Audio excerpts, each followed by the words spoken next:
룻기 1장.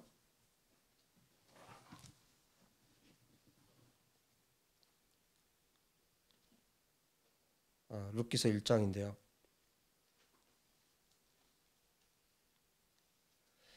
1절에 보면 사사들이 치리하던 때에 그 땅에 흉년이 드니라. 유다 베들레헴의 한 사람이 그의 아내와 두 아들을 데리고 모압 지방에 가서 거류하였는데, 그래서 이 룻기서가 언제 쓰여져 있는지는 모르겠지만 뭐 정확하게 알 수는 없어요. 쓰여진 때는. 그러나 이 나오미, 룻 여기 이제 등장하는 인물들이 있는데 이 사람들이 살고 있었던 시대가 어떤 시대라는 걸 알 수 있어요. 어떤 시대였냐면 사사들이 치리하던 때에 그랬어요. 그래서 아마도 그래서인지 이 성경을 배열할 때 사사기 다음에다 룻기서를 넣었어요. 그렇죠? 우리 개신교에서 사용하고 있는 성경은 그렇게 배열이 되어 있어요. 근데 히브리 성경으로 보면 사사기, 룻기 이렇게 배열이 되어 있지 않아요. 룻기 앞에 뭐가 있냐면, 그 히브리 성경으로 보면 룻기서 앞에 뭐가 있냐면 뭐가 있을 것 같아요? 잠언서가 있습니다. 그러니까 잠언, 지금 아마 직역 성경으로 가지고 계신 분들은 그 배열대로 되어 있어요. 그래서 룻기서 앞에 잠언서가 있어요. 그러니까 잠언서가 이제 31장으로 되어 있는데, 그래서 하루에 한 장씩 읽으면 한 달 동안 읽을 수 있는 게 이제 잠언서인데, 맨 마지막에 31장이 어떤 이야기로 끝나냐면 현숙한 여인에 대한 이야기로 끝나요. 현숙한 여인. 자, 먼저 이걸 좀 말씀드릴게요.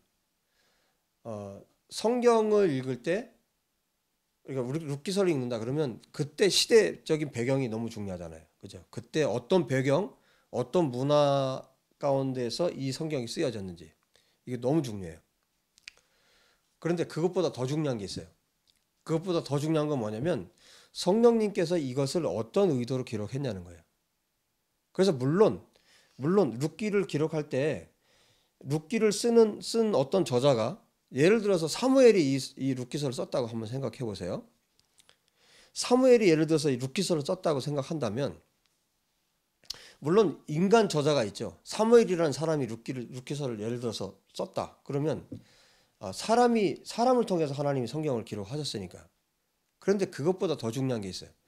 사무엘이라는 사람이 예를 들어서 룻기서를 썼다면 사무엘이 볼 수 있는 것은 한계가 있어요.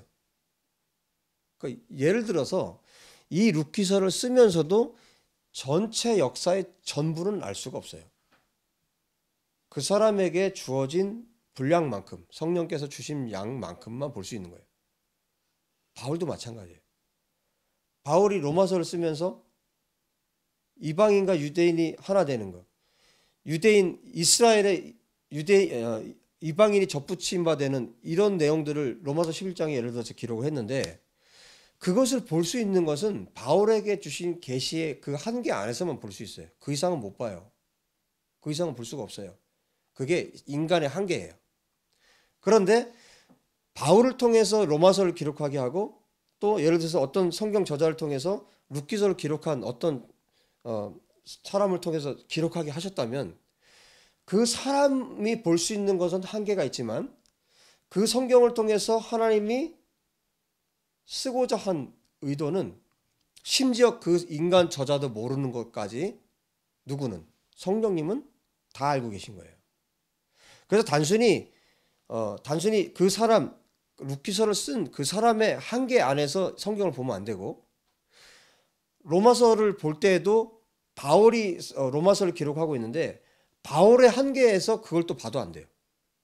하나님은 인간 저자를 사용하셨지만 하나님께서 성경을 기록하셨기 때문에 그 성경 안에 담고 있는 메시지는 하나님의 메시지예요.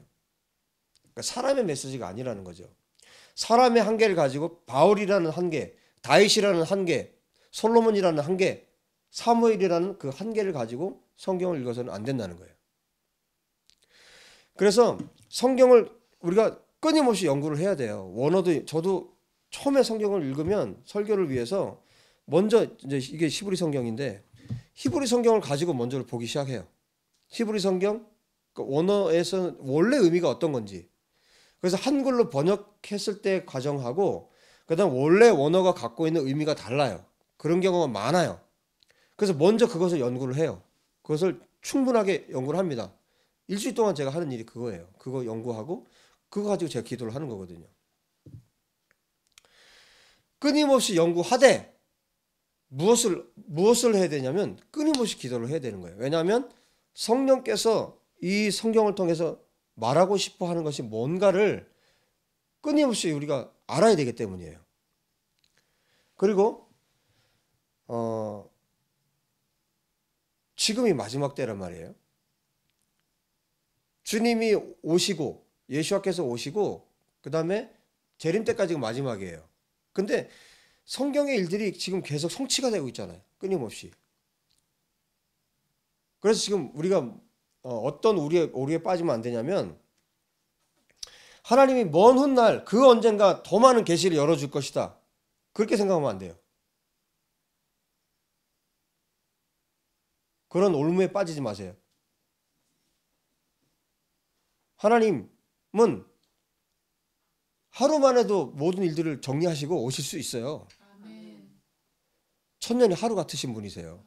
그렇기 때문에 우리는 성경을 읽을 때 하나님 언젠가 다 풀어주시겠지 이게 아니에요. 하나님 나에게 오늘 가르쳐 주세요. 하나님 이 세대에 지금 이 말씀들을 다 풀어주시고 열어주셔서 이 말씀이 성취되고 이루어져서 주님 빨리 속히 오세요. 이렇게 기도를 해야 된다고요. 내가 사는 동안은 뭐 이 정도 범위 내에서 말씀해 주셔도 이것도 버거워. 그게 아니라 하나님 내가 사는 이 세대에 심지어 내가 죽기 전에 하나님 부흥을 보고 싶습니다. 내가 죽기 전에 이 말씀 다 풀어지는 걸 보고 싶습니다. 내 죽기 전에 이 말씀이 이 언약의 말씀들이 다 이루어지는 것을 난 보고 싶습니다. 여러분 유대인들이 간증하는 거 보면 막 깜짝깜짝 놀라잖아요. 성경에 기록된 것이 그들의 삶 가운데 이루어지는 것. 이스라엘이 열방에 흩어진 이스라엘이 고국으로 돌아가는 이 장면들 선지자들이 말했던 그 말들을 간증을 해요. 우리 할아버지가요 그러면서 자기 할아버지 때 얘기를 하는 거야. 그때 1967년 뭐 이때 얘기를 하는 거예요. 1948년 얘기를 하는 거예요. 우리 할아버지가 그때 1948년 이스라엘이 건국되기 전에 그 전에 우리 할아버지가 이스라엘로 돌아갔다고 그런 얘기들을 막 하는 거예요. 자기 할아버지 때 약속이 이루어진 거 성경이 이루어진 거라고 하면서 고백하는 걸 듣잖아요. 그 신앙 간증들을. 그게 그분들에게 이스라엘에게만 이루어질 일이 아니라 우리들에게도 그 일들이 이루어져야 되는 거예요. 아멘. 이방인들이 이스라엘에 막 접붙여지는 2000년 전에 바울을 통해서 말했던 그 하나님의 말씀이 지금 우리의 삶 가운데 이루어져야 되는 거예요. 아멘. 그래서 우리의 기도는 우리 하나님 앞에 우리의 간구는 그렇게 뭐 언젠간 되겠지가 아니에요. 왜냐하면 신약성경 전부가 그때 당시 성도들이 곧 주님이 오실 거라고 생각한 사람들이었어요. 그들은 그렇게 살았어요.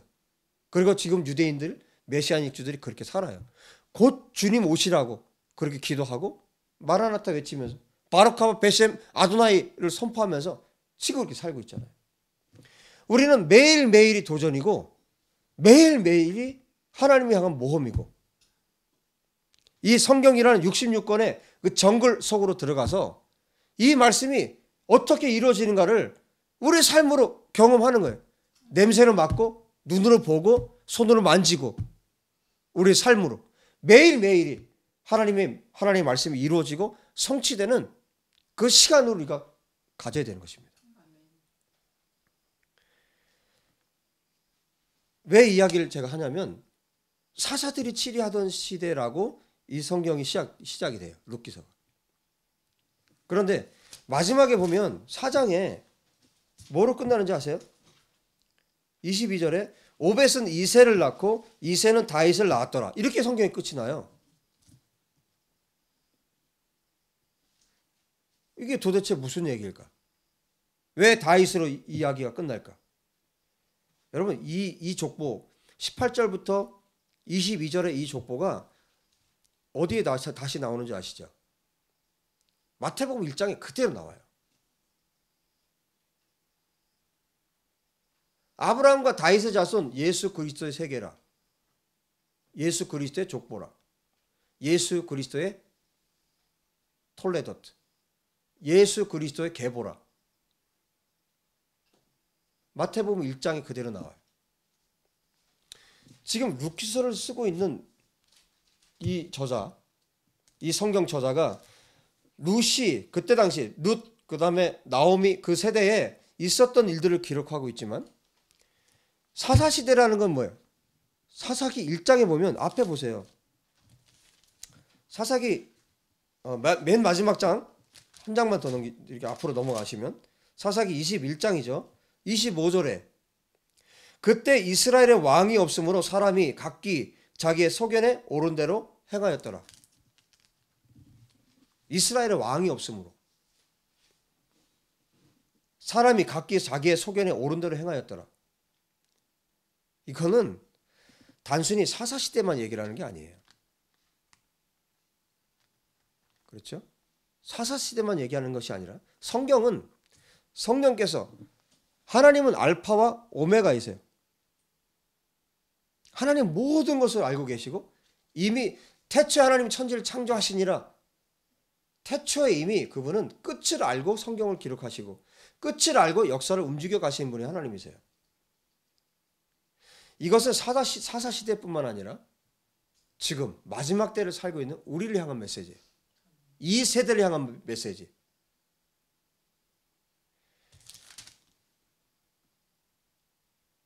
그때 이스라엘의 왕이 없으므로 사사들이 치리하던 이때에 왕이 없었어요. 사람이 각기 자기의 소견대로 자기 소견에 옳은 대로 살았어요. 그 시대 안에 살았던 사람이 룻이라는 사람이에요. 나오미라는 사람. 그 시대에 있었던 이야기. 근데 이 이야기는 또 오늘 지금 우리의 이야기. 비록 룻기서를 기록한 성경 저자가 그 모든 것을 다 보지 못했을지라도 하나님은 이 성경을 통해서 전하고 싶은 메시지들이 있는 거죠. 모든 시대마다 마지막 주님 오실 때까지 주님이 하고 싶은 이야기가 있는 거예요. 그럼 한 가지만 얘기를 해보면 사사시들이 치리하던 이때에 이 룻기서의 맨 마지막이 무엇으로 끝난다고요? 다윗 왕으로 끝나고 있어요. 그러면 이 성경 저자는 이미 다윗 왕이 누군지를 아는 사람이에요. 다윗 왕이 어떤 왕이라는 걸 아는 사람이에요.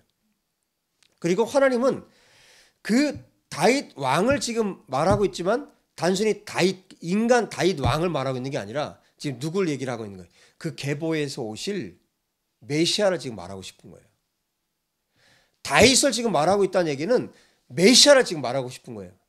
그 다윗의 보좌에 앉아서 통치하시고 다스릴 진짜 왕. 그 왕에 대해서 지금 말하고 싶은 거예요. 그래서 룻기서는 어느 한 시어머니를 잘 공경한 며느리의 이야기가 아니에요. 그리고 룻기서는 또 단순히 이거는 교회론이다 이렇게 말할 수도 없어요. 이건 또 종말론이다 이렇게 말할 수도 없어요. 왜냐하면 알파와 오메가이신 하나님이 그 어마어마한 메시지를 지금 여기 함축적으로 이 한 이야기를 통해서 말하고 있기 때문에 마치 이것은 예수와께서 제자들에게 무엇으로 말씀하셨어요? 비유로 말씀하셨죠. 비유로. 뭐 씨 뿌리는 비유, 겨자씨 비유. 그 비유 하나에는요 어마어마한 것들이 담겨져 있어요. 왜냐하면 주님이 직접 말씀하셨어요. 마가복음 4장에 이것은 창세로부터 되어진 일들을 기록하고 있는 거예요. 예수님의 비유는 창세로부터 되어진 일들을 기록하고 있어요. 담고 있어요. 그러니 창세로부터 있은 이야기들을 담고 있으니 그 비유 하나하나에 그 하나님 나라를 담고 있잖아요. 어마어마한 이야기를 그 안에 담고 있는 거예요. 그 비유 하나에. 그래서 제가 예를 들어서 7년 전에 비유에 대한 설교를 했어요. 지금 또 그 비유를 보면 또 다른 세계가 있는 거예요. 또 다른 깊은 하나님의 세계들이 그 안에 담겨져 있는 거예요. 룻기서는 마치 그런 책이에요. 이 작은 스토리 하나에 어마어마한 이야기가 지금 담겨져 있어요. 메시아의 이야기, 메시아 왕국에 대한 이야기, 그리고 이스라엘과 이방 교회에 대한 이야기, 이스라엘에 대한 이야기와 거기에 접붙임 바 되는 에클레시아의 이야기. 오늘은 제가 이렇게 운만 띄우려고 그래요. 아주 궁금하게. 도대체 이게 무슨 얘기일까? 너무너무 궁금하다. 이게 뭐 종말론에 대한 이야기도 있지만 뭐 교회론도 있고 이건 뭐 메시아 왕국에 대한 이야기고 뭐 어마어마한 이야기가 뭐 예수와의 비유와 같은 그런 이야기이고 이 어마어마한 이야기가 여기에 담겨져 있어요. 다음 주부터 이 말씀을 풀어서 전해드릴 겁니다. 근데 이제 한 가지만 더 얘기를 하고 마칠게요.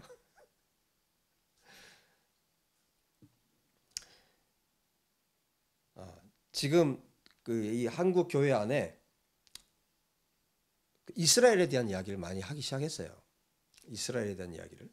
그래서 이게 뭐 로마서 11장이라든지 뭐 에베소 2장이라든지 이 말씀들을 아마 많이들 아시는 것 같아요. 많이들 아세요. 자, 근데 문제는 뭐냐면 온전히 모른다는 거예요. 잘 모르더라고요. 진짜 아는 게 아니에요. 그러니까 껍데기로 알고 있어요.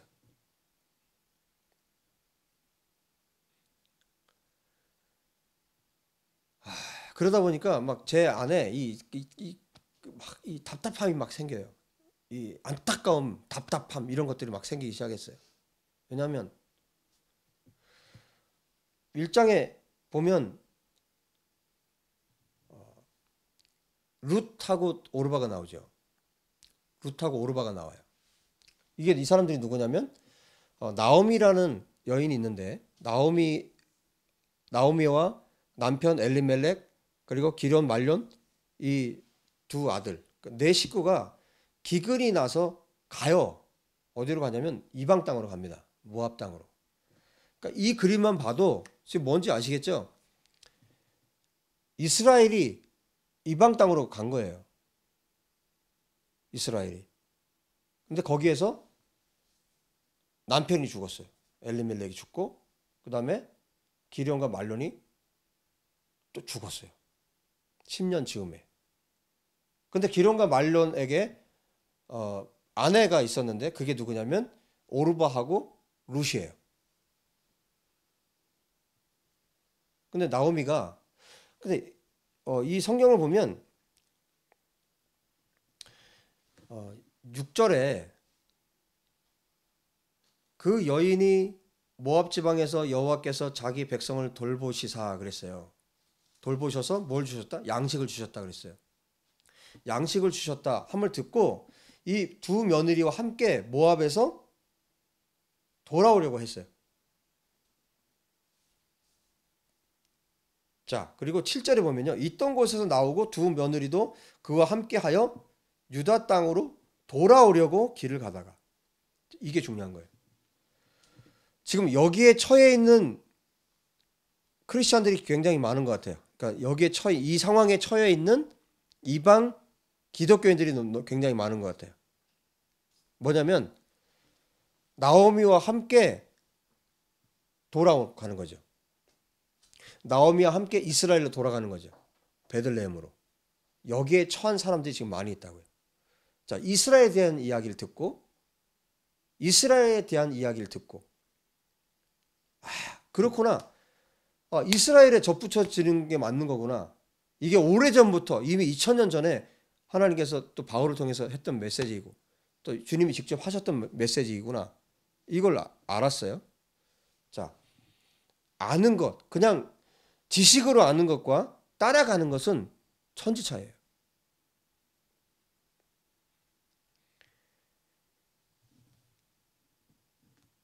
이 사람들에게 어떤 일이 벌어졌냐면 나오미가 돌아가라고 해요. 너희 어머니, 너희 부모와 너희의 신에게로 돌아가라. 왜냐면 자기의 처지가 나오미의 처지가 이거 완전히 지금 끝이잖아요. 남편 죽었어요. 두 아들 다 죽었어요. 나오미에게는 소망이 없는 거예요. 자기 스스로 이제 그 마을에 돌아왔을 때 동네 사람들이 아우 나오미가 왔다고 막 그러니까 나를 나오미라고 하지 말라고 딱 정색을 하잖아요. 나오미는 나의 기쁨, 기쁨이란 뜻이거든요. 나는 기쁨이 아니라고. 그걸 하면서 나를 기쁨이라고 부르지 말라고. 나를 나오미라고 부르지 마라. 뭐라고 부르라고요? 마라라고 부르라고. 쓰디 쓴. 그 마라라고 나를 부르라고.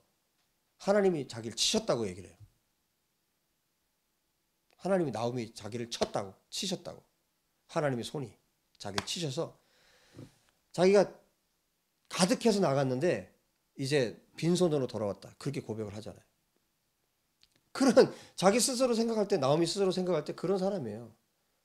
객지에 나가서 타국에 나가서 완전히 찢겨가지고 지금 돌아오는 상황이에요.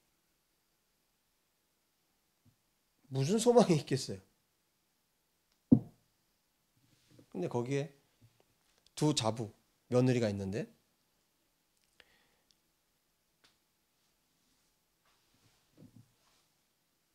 너희 신에게로 돌아가라 했어요. 너희 어머니에게 돌아가라. 나오미가 자기 따라가봐야 뭐 별 볼 일 없으니까. 그런데 오르바가 어떻게 해요? 저는 제가 주목한 말씀이 어디냐면 7절이 했어요.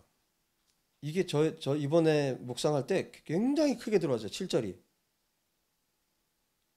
있던 곳에서 나오고 두 며느리도 그와 함께하여 유다 땅으로 돌아오려고 어떻게 하다가 길을 가다가 처음부터 멈춘 게 아니에요. 처음부터 오르바가 처음부터 거절한 게 아니에요. 처음부터 안 가겠다고 한 게 아니에요. 갔어요. 나오미와 함께 길을 가다가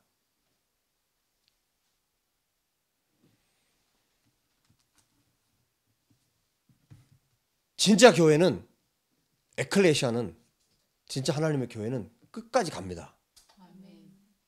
이게 다른 거예요. 계산이 나와요. 오르바가 계산이 나온 거예요, 지금. 어떻게 될지가 계산이 나온 거예요. 앞으로 어떤 일이 자기 앞에 펼쳐질지가 계산이 된 거예요.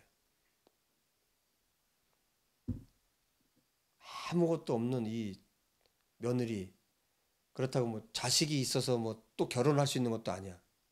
그죠? 그러면 어떻게 하겠는가? 나오미가 얘기하잖아요, 직접. 나는 더 아기를 낳을 수도 없고 이제 아기를 낳는데 너희들과 결혼할 수 있겠느냐? 이거 말도 안 되지 않냐? 그냥 돌아가라. 지금 룻과 오르바의 이 갈림길에 있는 거예요. 기독교가. 어떤 이는 룻이 될 거고 어떤 이는 오르바가 될 거예요. 오르바의 뜻이 뭔지 아세요? 오르바의 뜻은 털이 많음이라는 뜻을 갖고 있어요. 좀 특이하죠, 이름의 뜻이. 털이 많음. 저는 바로 에서가 생각이 났어요. 여자 에서인가? 그럴 정도로 털이 많음이라는 뜻을 갖고 있고 룻은 히브리어의 룻은 친구라는 뜻이에요. 친구가 뭔지 아시죠? 요한복음에 보면 룻의 뜻을 알고 나서 바로 떠올랐던 성경이 요한복음 15장이었어요. 요한복음 15장에 보면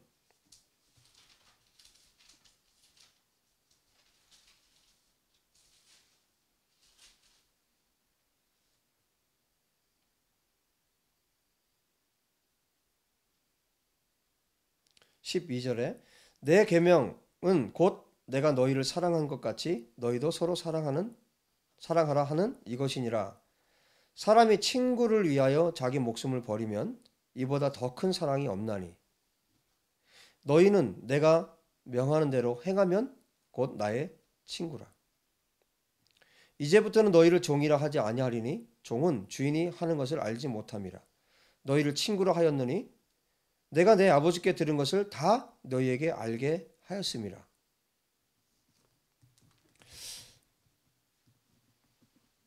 사람이 친구를 위하여 자기 목숨을 버리면 이보다 더 큰 사랑이 없다고 그랬어요.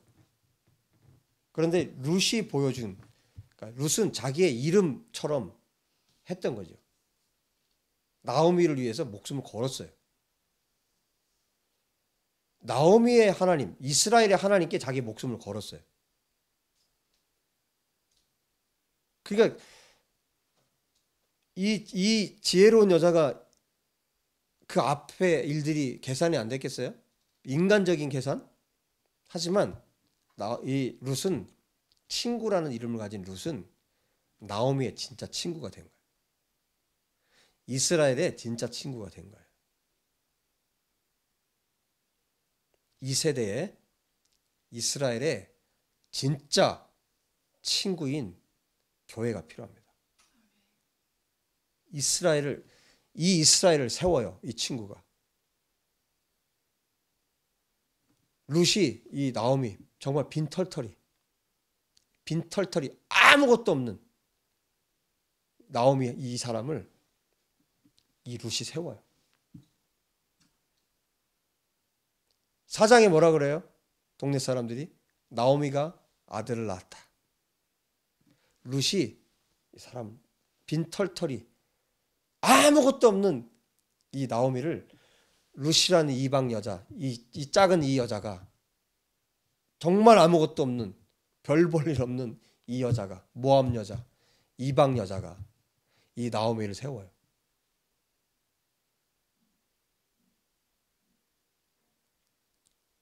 이 룻이 누군지 아십니까?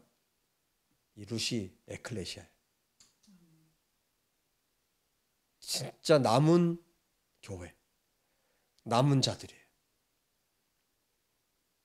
하나님은 이 룻기서라는 이 작은 스토리 안에 역사의 마지막까지를 기록하고 있는 거예요. 그리고 우리가 살고 있는 이 세대를 기록해주고 있는 거예요. 마지막 때 교회들이 어떻게 살아야 되는지, 마지막 때 하나님의 교회가 어떠해야 되는지, 이 에클레시아가 어떤 존재인지, 이 에클레시아가 참 이스라엘을 세우는 거예요.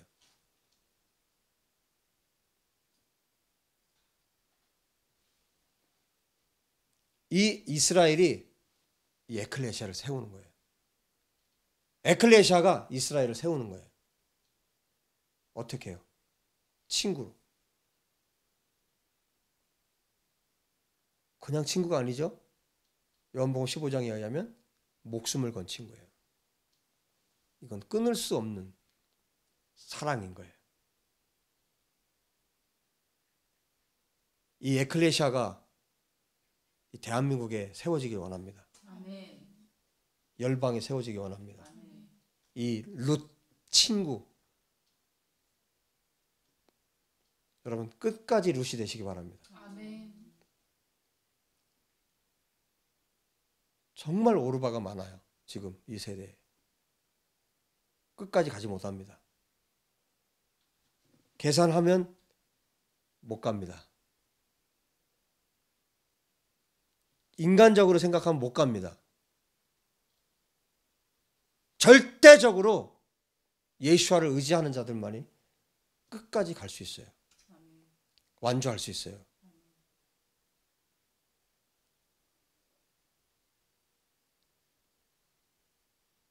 이것은 목숨을 건 가장 행복한 전투입니다. 목숨을 건 가장 행복한 모험입니다. 믿음의 모험. 그 믿음의 모험을 했던 사람들을 명예 전당에 열거하였던 것이 히브리서 11장이에요. 룻에 대해서 야고보 사도가 뭐라고 얘기한지 아세요? 룻의 후에 훗날 시어머니죠. 라합. 지금 이제 우리가 살필 텐데 기생 라합이 보아스의 엄마잖아요. 그러니까 이걸 모르는 분들이 많아요. 야고보서에 운만 띄우고 지금 그만 하려고 그랬는데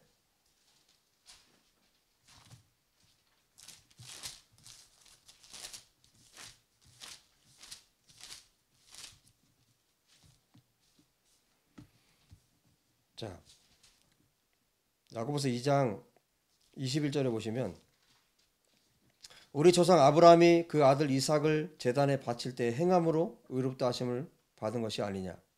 내가 보거니와 믿음이 그의 행함과 함께 일하고 행함으로 믿음이 온전하게 되었느니라. 이에 성경에 이른바 아브라함이 하나님을 믿으니 이것을 의로 여기셨다는 말씀이 이루어졌고 그는 하나님의 벗이라 하나님의 친구라 칭함을 받았나니 이것으로 보건대 사람이 행함으로 의롭다 하심을 받고 믿음으로만은 아니니라. 또 이와 같이 기생 라합이 사자들을 정탐꾼들을 접대하여 다른 길로 나가게 할 때 행함으로 의롭다 하심을 받은 것이 아니냐. 영혼 없는 몸이 죽은 것 같이 행함이 없는 믿음은 죽은 것이니라. 기생 라합이 이방인이었고 그의 아들이 살몬이라는 사람하고 결혼을 했죠. 기생 라합이 마태복음 1장 족보에 다 있어요. 거기서 태어난 아들이 보아스예요. 이제 룻이 만나게 될 2장 이후에 아주 강렬하게 이제 보아스가 이제 등장하기 시작하는데 그 이야기를 통해서 룻의 이 이야기를 통해서 하나님의 교회와 이스라엘이 어떤 관계인지 또 종말의 마지막 때에 어떤 일들이 이루어지는지 그 이야기들을 룻기서가 기록을 하고 있어요. 보아스는 이미 어머니를 통해서 어머니가 어떤 분인지 알잖아요. 그리고 룻에 대해서도 이야기를 들었어요. 자기 어머니랑 너무 비슷한 거예요. 이방 여인. 이 이야기들. 마태복음에 이 여인들의 이름만 탁탁 있잖아요. 다른 부인들의 이름은 없어요. 이 사람들의 이름만 있어요. 무슨 메시지를 전하고 있는지. 여러분 끝까지 여러분들이 룻이 되시기 바랍니다. 언제까지요? 끝까지 가셔야 돼요. 중간에 가다가 돌아가면 안 됩니다. 돌아가면 그걸로 끝이에요. 돌아가면 그걸로 끝나는 것도 아니고 완전히 하나님을 대적하는 사람이 됩니다. 여호사밧 골짜기로 가는 거예요. 그것은. 이 세대에 한국의 기독교인들이 룻으로 회복되기를 바랍니다. 아멘. 오르바 되지 말고 자기가 아는 신 섬기지 말고 자기가 잘못 알고 있는 신 섬기지 말고 이스라엘의 하나님을 섬기는 이 땅의 모든 하나님의 백성들이 되었으면 좋겠습니다. 그리고 열방의 모든 교회들 가운데 참된 에클레시아가 일어났으면 좋겠습니다. 기도합시다.